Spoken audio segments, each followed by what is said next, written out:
they need changing already basically, and it's not even been a year.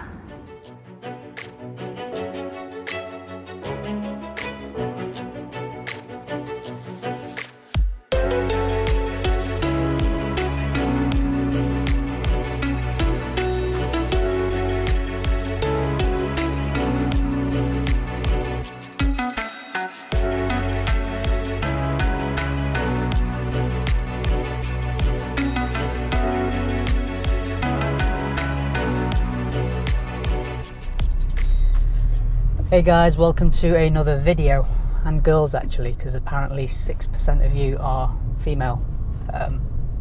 Strange, I know, although that could be my mum watching the videos on repeat. So purpose of today's video, it's a bit of an update really into this whole ownership thing, and what's triggered it is I had my second service about a week ago. For those of you who are interested in a car like this, or if you've already got one, just to kind of see if you've had a similar experience really. So yeah, the car's done. Let's have a look.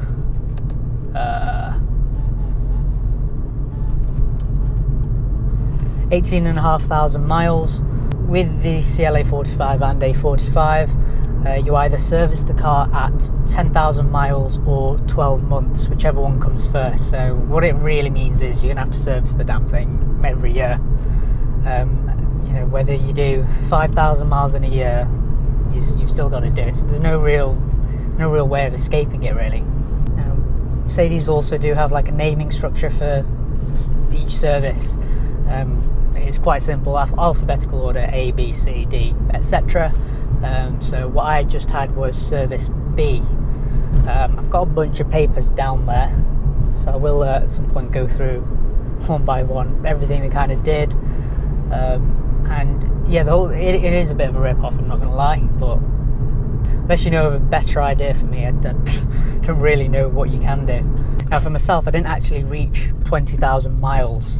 As I've mentioned, it was the second year kind of thing. So this car was registered in February of 2016. Car was serviced in February 2018 for the second one. The first service, I've got a video about that. If you're interested, I'll wave a link to it somewhere. It was interesting to see that service cost, wow, that service cost just over £400, I think. And this one was a bit more expensive, 550. And did they do an extra £150 worth of work? Of course not.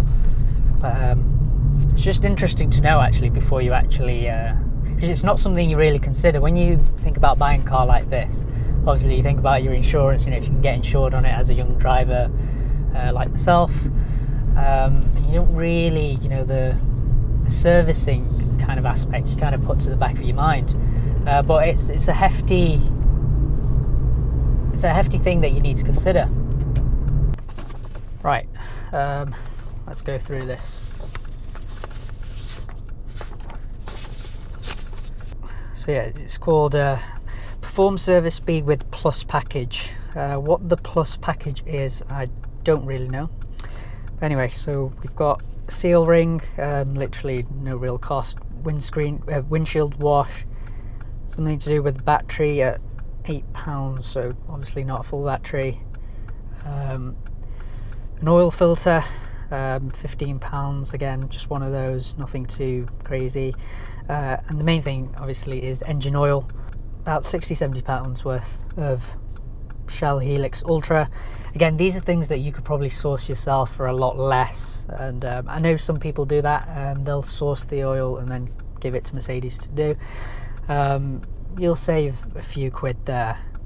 Right, so they did some extra work. Replace the air filter, £36 for an air filter. As far as I'm aware, that's usually like, it's not a big thing. And brake fluid, 12 quid. So those are the extra things, like, you know, engine oil, that's kind of done every year, but yeah, brake fluid, I'm pretty sure, and air filter weren't done last year. So the total cost for parts came to £174.96. But the interesting bit is the labour. So the labour was £273, and I opted for the service where I kind of just went in the morning, left the car with them, and I was just sat in their lounge just doing some work, and they said it'll take roughly 2.5 hours, something like that. It was done in less than 2 hours, and in that time they also washed the outside of the car and the inside of the car. So yeah, £273 for probably about an hour and a half of labour. That's a pretty decent hourly rate. But yeah, if you've got a car like this, or if you've got something a bit fancier, you know, this type of service cost won't really surprise you or anything like that. But if you're coming up from something I suppose normal to this, it's what I did. I went from a 1 Series to this, and you know, the servicing was less than half, and it didn't need to be done as frequently as you'd imagine. But that wasn't the worst bit. So the surprising bit for me was, you know, you get a visual health check with your car. And they informed me that my front tyres are almost due to be replaced again. They've really not done that much mileage. Well, they've done about 8,000 miles so far. A bit less actually, because if you remember, I actually replaced the fronts. I replaced them around this time last year, and you know, they're now down to 2.5 millimeters, both sides.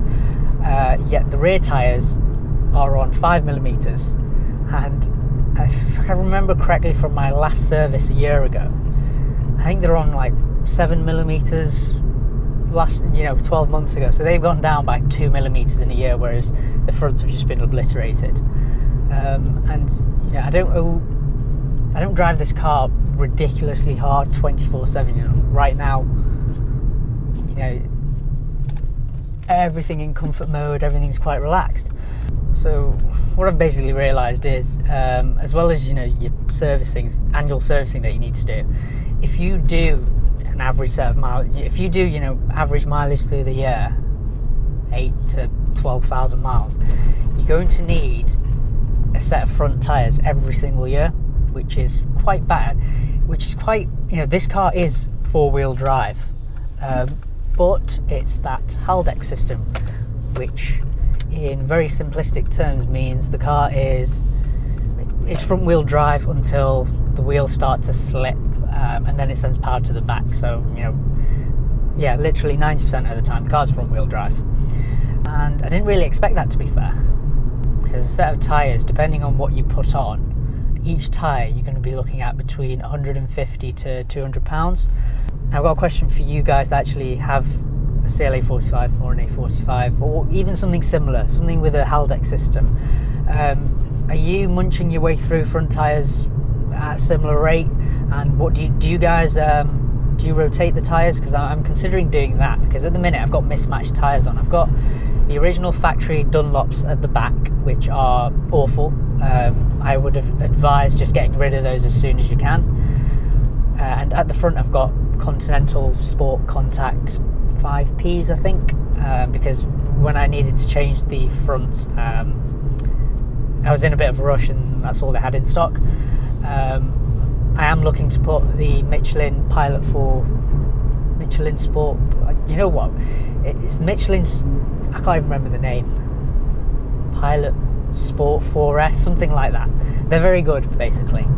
But I don't really want them mismatched, so what I was thinking of was to put the fronts at the rears onto the fronts, and you know, try and get probably another month maybe, because this car probably would destroy them in a month, to be fair, and then change all 4 tyres and put those Michelins on and have a more balanced car, because you shouldn't really have mismatched tyres.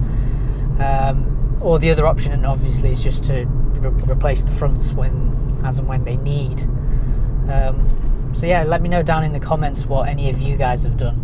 Now, I appreciate that this video probably won't have been of any interest whatsoever to those of you that aren't interested in a car like this, or you know, you watch my videos for either the Tesla or just the other cars that I get on there. Apologise for that, but for, you know, I do get asked quite a lot about yeah, the ownership of this and how I find it. For those guys, I hope it has been useful. Anyway guys, as always, thanks for watching.